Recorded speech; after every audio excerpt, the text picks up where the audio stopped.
ಪ್ರೀತಿಯಿಂದ ಪ್ರಪಂಚನ ಗೆಲ್ಬೋದು ಅಂತ ಹೇಳ್ತಾರೆ. ಅದೇನೇ ಪರಿಸ್ಥಿತಿ ಬಂದರೂ ಕೂಡ ಪ್ರೀತಿನ ಪಡ್ಕೊಳ್ಳೋ ಶಕ್ತಿ ಇಲ್ಲ ಅಂದಮೇಲೆ ಪ್ರೀತಿನೇ ಮಾಡೋಕ್ಕೆ ಹೋಗಬಾರ್ದು.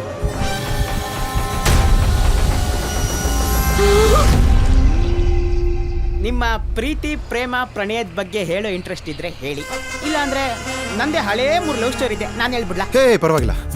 ನಮ್ಮ ಅಪ್ಪಂಗೆ ಮಹಾಭಾರತದಲ್ಲಿ ಕರ್ಣ ಅನ್ನೋ ಕ್ಯಾರೆಕ್ಟರ್ ತುಂಬ ಇಷ್ಟ ಅಂತ ನನಗೆ ಕರ್ಣ ಅಂತ ಹೆಸರಿಟ್ರು. ಅವತ್ತಿಂದ ತುಂಬ ತ್ಯಾಗಗಳು ನಡೀತಾನೆ ಇದೆ. ಯಾಕೋ ನಿಮ್ಮನ್ನು ನೋಡಿದಾಗಿಂದ ತ್ಯಾಗ ಅನ್ನೋ ಪದನ ಮರಿಬೇಕು ಅಂತ ಅನಿಸ್ತಾ ಇದೆ. ನನ್ನ ಬಗ್ಗೆ ಏನೂ ಕೇಳಲೇ ಇಲ್ಲ. ಹಳೆ ನೆನಪಲ್ಲಿ ಹಾಳಾಗೋದಕ್ಕಿಂತ ಹೊಸ ಕನ್ಸಲ್ಲಿ ಬದುಕೋಣ ಅಂತ ಅಷ್ಟೇ. ಈಗ ವ್ಯಾಪಾರದ ಮಧ್ಯೆ ಇರೋರಿಗೆ ದಳ್ಳಾಳಿ ಅಂತಾರೆ, ಅದೇ ರೀತಿ ಪ್ರೀತಿ ಮಧ್ಯೆ ಇರೋರಿಗೆ ಪಾರಿವಾಳ ಅಂತ ತಾನೇ ಕರೀತಾರೆ. ನಿಮ್ಗೆ ಅವಾಗ ಅಷ್ಟು ಜನರು ಹುಡುಗಿರ ಮಧ್ಯೆ ಅಮ್ಮನೇ ಯಾಕೆ ಇಷ್ಟ ಆದ್ರು? ಅದೊಂಥರ ಸ್ಪೆಷಲ್ ಫೀಲಿಂಗ್ಸ್ ಕಣ. ನಿಮ್ಗೇನೂ ಆಗದೆ ಇರಲಿ ಅಂತ ಶ್ರೀರಕ್ಷೆ.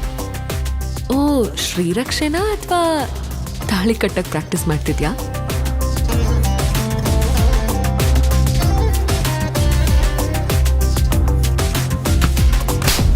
ಆದರೆ ನಂಗೆ ಅದೃಷ್ಟ ಕರೆಕ್ಟಾಗಿ ಟೈಮ್ ನೋಡೇ ಕೈ ಕೊಡ್ತಿರುತ್ತೆ.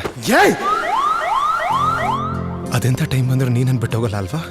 ನಿನ್ನ ಬಿಟ್ರೆ ನನಗೆ ಯಾರಿದ್ದಾರೋ?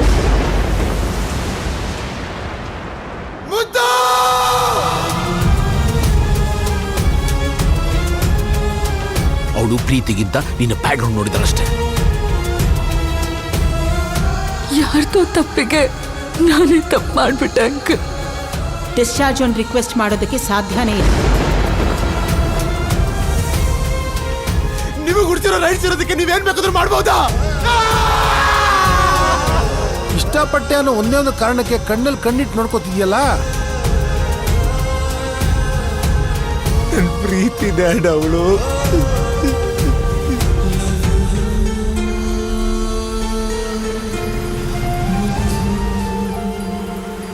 ಪ್ರತಿಯೊಂದು ಕತೆಗೂ ಶಕ್ತಿ ಇರುತ್ತೆ, ಕೇಳಿಸ್ಕೊಳ್ಳೋ ಕಿವಿ ಮುಖ್ಯ ಅಷ್ಟೇ. Love you.